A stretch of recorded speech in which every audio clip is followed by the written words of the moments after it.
Hello students, आज के video lecture का हमारा टॉपिक है components of a computer cabinet. Computer cabinet का मतलब है जैसे ट्रेडिशनल कंप्यूटर में जिसमें मॉनिटर होता है, सीपीयू, माउस और एक सीपीयू डब्बा है सीपीयू का। जो सीपीयू का डब्बा है उसकी बात की जा रही है यहाँ कैबिनेट की, कि उस सीपीयू के डब्बे में क्या क्या है। वो डब्बा सीपीयू नहीं होता, सीपीयू तो अलग से छोटी चिप होती है, पर उस डब्बे के अंदर क्या क्या है उसकी बात कर रहे हैं।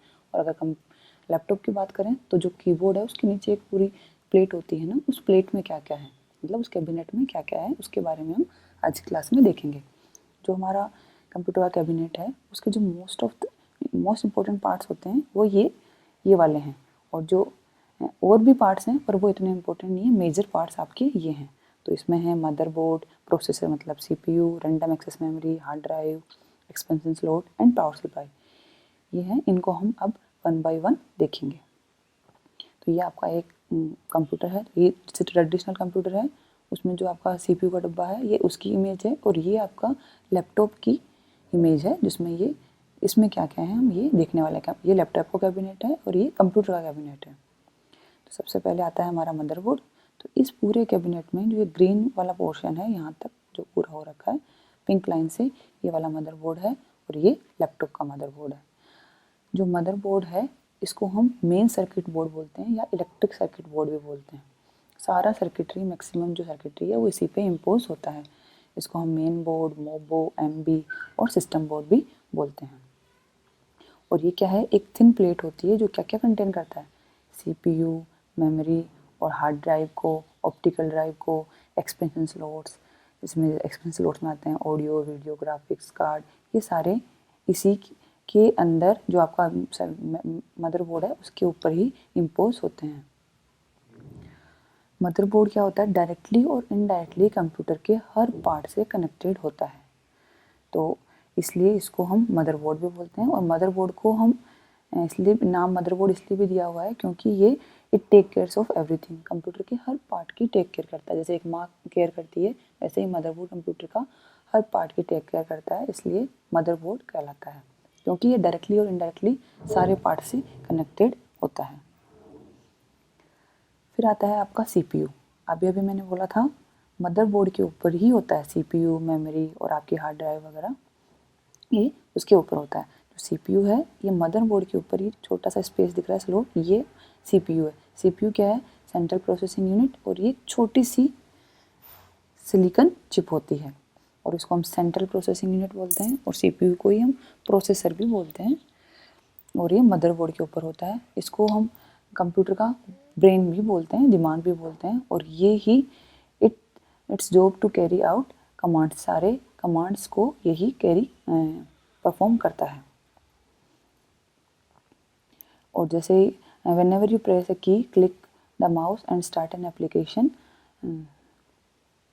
you are sending instruction to the CPU। मतलब जैसे ही हम कोई की दबाते हैं या माउस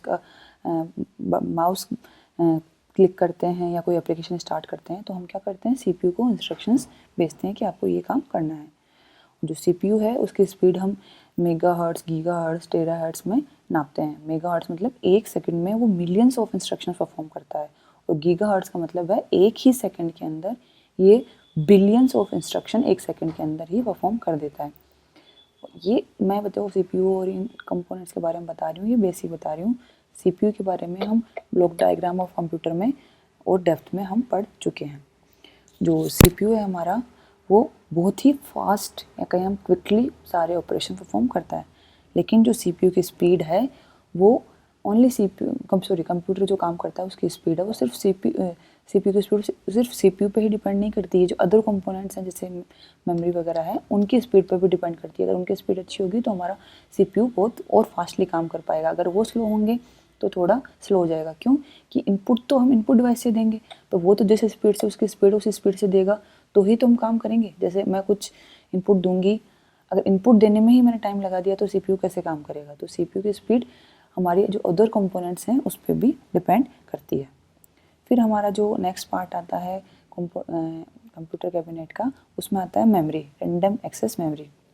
बात आ रही है रैम की। जो रैम है ये वाला स्लॉट है वो रैम का होता है, ये इनबिल्ट आता है, और ये वाला लैपटॉप के लिए, ये कंप्यूटर के लिए है। जो रैंडम एक्सेस मेमोरी है वो शॉर्ट टर्म मेमोरी होती है, और जो भी कैलकुलेशन परफॉर्म करता है सीपीयू वो सारी टेम्परेली कहाँ स्टोर करता है, रैम में। जो भी काम सीपीयू करेगा वो काम सीपीयू रैम में होना चाहिए, क्योंकि सीपीयू की मेमोरी आप एक तरीके से कह सकते हो रैम होती है। तो सीपीयू वही काम करेगा जो उसकी मेमोरी में होगा। जैसे मुझे भी कुछ काम करना है तो मेरी मेमोरी में होना चाहिए, तो तभी मैं वो काम कर पाऊँगी। तो सीपीयू भी वही काम करेगा जो उसकी रैम में होगा। तो कोई भी काम होता है वो रैम के थ्रू ही होता है, क्योंकि सीपीयू रैम को ही एक्सेस करता है। लेकिन जो रैम है उसको हमने शॉर्ट टर्म इसलिए बोला है कि जैसे ही कंप्यूटर बंद होता है तो इसके अंदर जो भी लिखा हुआ है वो इरेज हो जाता है, तो इसीलिए इसको शॉर्ट टर्म भी बोला है। और इसको हम वोलेटाइल मेमोरी भी इसीलिए बोलते हैं कि जैसे ही पावर बंद होगी या सीपीयू कंप्यूटर बंद होगा, इसके अंदर जो भी लिखा हुआ है वो इरेज हो जाता है।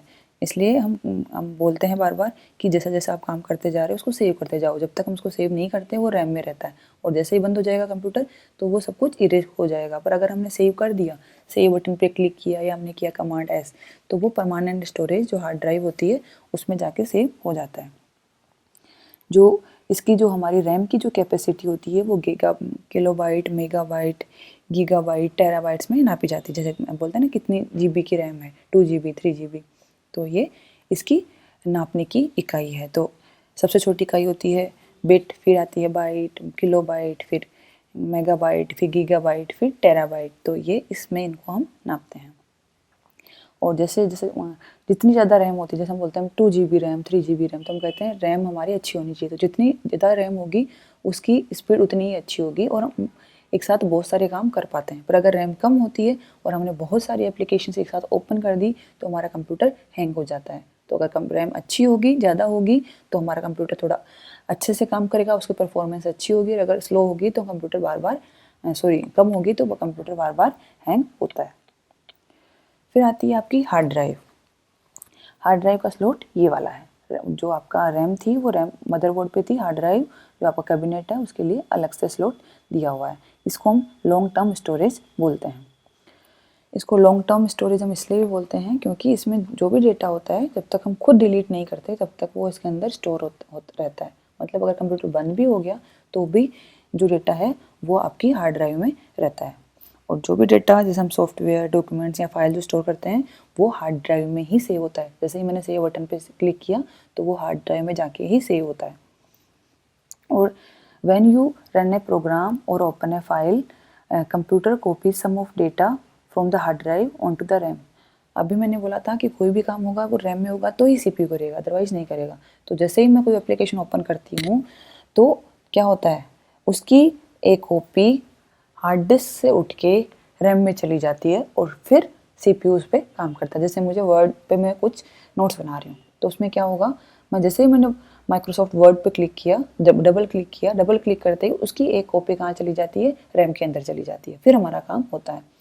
और जब काम कंप्लीट हो जाता है और हम उसको सेव करते हैं तो वो रैम से कहाँ सेव हो जाता है, आपकी हार्ड ड्राइव में सेव हो जाता है। तो काम करने के लिए हार्ड ड्राइव से डेटा उठ के रैम में जाएगा और जब काम कंप्लीट हो जाता है तो रैम से डेटा वापस किस में आता है, हार्ड ड्राइव में।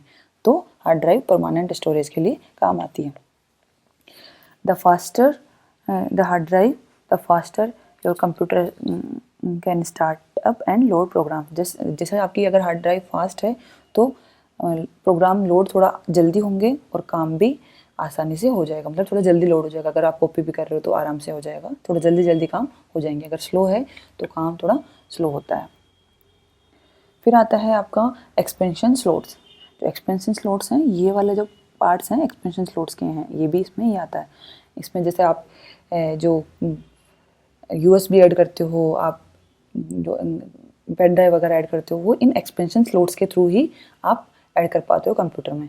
और इन एक्सपेंशन स्लॉट में आप video card, wireless card, network card वगैरह भी आते हैं। इसकी स्पेस ये होती है।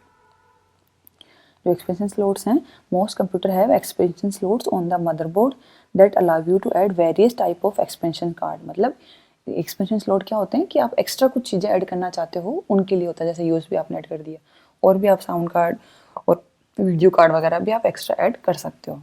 तो कुछ आपके एक्सपेंशन स्लॉट्स आते हैं जैसे वीडियो कार्ड, साउंड कार्ड और नेटवर्क कार्ड। जो वीडियो कार्ड होता है वो जैसे हम मॉनिटर स्क्रीन पे जो भी कुछ देख पाते हैं कंप्यूटर की स्क्रीन पे, वो वीडियो कार्ड के थ्रू ही पॉसिबल है। अगर वीडियो कार्ड काम नहीं कर रहा है तो आपको ब्लैक स्क्रीन दिखाई देगी, कुछ भी नहीं देगा, स्क्रीन पे कुछ भी दिखाई नहीं देगा। और जो वीडियो कार्ड्स हैं वो मोस्ट ऑफ कंप्यूटर्स में इनबिल्ट आते हैं। अगर हम चाहते हैं हाई क्वालिटी हमें और भी अच्छा दिखे तो हम एक्स्ट्रा वीडियो कार्ड भी ऐड कर सकते हैं उसकी परफॉर्मेंस को बेटर करने के लिए। जैसे ग्राफिक इंटेंसिव जो गेम खेलते हैं उनमें हम एक्स्ट्रा वीडियो कार्ड ऐड कर सकते हैं। और जो मोस्ट कंप्यूटर होते हैं ग्राफिक्स प्रोसेसिंग यूनिट होती है बिल्ड इन, जो वीडियो के लिए रिस्पॉन्सिबल होती है, और हम सेपरेट वीडियो कार्ड भी ऐड कर सकते हैं। फिर आता है हमारा नेक्स्ट जो एक्सपेंशन का स्लॉट है, उसमें आता है साउंड कार्ड। हम हमारे हेडफोन या स्पीकर के थ्रू जो भी सुन पाते हैं वो साउंड कार्ड के थ्रू ही पॉसिबल हो पाता है। और जो मोस्ट ऑफ साउंड मदरबोर्ड होते हैं उन पे इनबिल्ट साउंड कार्ड आता है, पर अगर हमें हाई क्वालिटी की साउंड चाहिए तो हम चाहते हैं तो अलग से साउंड कार्ड भी ऐड कर सकते हैं। फिर आपका आता है network card. Network card actually में हमारे कंप्यूटर को इंटरनेट से कनेक्ट करने का काम आता है। अगर नेटवर्क कार्ड नहीं होगा तो हम इंटरनेट से कनेक्ट नहीं होते हैं, क्योंकि अगर डेप्थ में जाएं तो जो हमारे एड्रेस होते हैं आईपी एड्रेस वगैरह, मैक एड्रेस जो इंटरनेट चलाने के लिए रिस्पॉन्सिबल होते हैं, वो इसी जो नेटवर्क कार्ड है, नेटवर्क इंटरफेस कार्ड, उसी पे प्रिंटेड होते हैं। तो अगर ये कार्ड नहीं होगा तो हमारा कंप्यूटर आपके इंटरनेट से कनेक्ट नहीं हो पाएगा। और इस नेटवर्क कार्ड के थ्रू हम केबल नेटवर्क कनेक्शन, इथरनेट और वायरलेस कनेक्शन, वाईफाई दोनों से हम कनेक्ट हो जाते हैं। Many motherboard have built-in network connection and a network card can also be added to an expansion slot। ये कह रहा है कि जो आपका जो मैक्सिमम जो कंप्यूटर होते हैं उसमें बिल्ड इन नेटवर्क कार्ड आता है, पर अगर हम चाहें तो एक्स्ट्रा इन एक्सपेंशन स्लॉट्स के थ्रू भी नेटवर्क कार्ड ऐड कर सकते हैं। फिर आता है आपका लास्ट यूनिट आती है जो है पावर सप्लाई यूनिट। अगर ये कंप्यूटर की बात करें तो यहाँ पे आपकी ये पावर सप्लाई यूनिट है, और ये डायरेक्ट कनेक्ट होती है जो वॉल में माउंट होता है आपका सर्किट बोर्ड, जिसपे आपकी लाइट आती है, वहाँ पे आपको कनेक्ट करना पड़ता है। फिर ये इस पावर सप्लाई यूनिट से जुड़ता है और फिर पूरे कंप्यूटर में पावर सप्लाई होती है। ये है कंप्यूटर के लिए। और जबकि लैपटॉप है, लैपटॉप में आपकी अलग से बैटरी होती है, उस बैटरी के थ्रू भी आपका कंप्यूटर काम करता है, और इस बैटरी को ही आप चार्ज वगैरह करते हो। तो ये आपके लैपटॉप की पावर सप्लाई यूनिट है और ये आपकी कंप्यूटर की पावर सप्लाई यूनिट है। The power supply unit in a computer converts the power from the wall outlet to the type of power needed by the computer। जो आपकी power supply unit है ये क्या करती है, जो वॉल माउंट जो आपका बोर्ड है वहाँ से पावर लेके उसको जिस फॉर्म में कंप्यूटर को पावर चाहिए उस फॉर्म में कन्वर्ट करती है। और it sends power through cables to the motherboard and other components. ये क्या करती है, ये पावर सप्लाई यूनिट ये वायर्स के थ्रू या कहें केबल्स के थ्रू मदरबोर्ड और जो अदर कंपोनेंट्स है कंप्यूटर के उनको पावर सप्लाई करती है। तो ये थे सारे मेजर कंपोनेंट एक कंप्यूटर कैबिनेट के अंदर। हमने देखा मदरबोर्ड, सीपीयू, फिर देखा हमने रैम जो हमारे रैंडम एक्सेस मेमोरी थी, फिर आती है आपकी हार्ड डिस्क, हार्ड डिस्क के बाद में आता है आपका एक्सपेंशन स्लॉट्स, एक्सपेंशन स्लॉट्स में देखा वीडियो कार्ड, ऑडियो कार्ड और नेटवर्क कार्ड, और फिर है आपकी पावर सप्लाई यूनिट। तो ये थे आपके मेजर कंपोनेंट्स आपके एक कंप्यूटर के कैबिनेट के अंदर। तो आई होप आपको ये वीडियो समझ में आया होगा। तो आज के लेक्चर के लिए इतना ही। Thank you.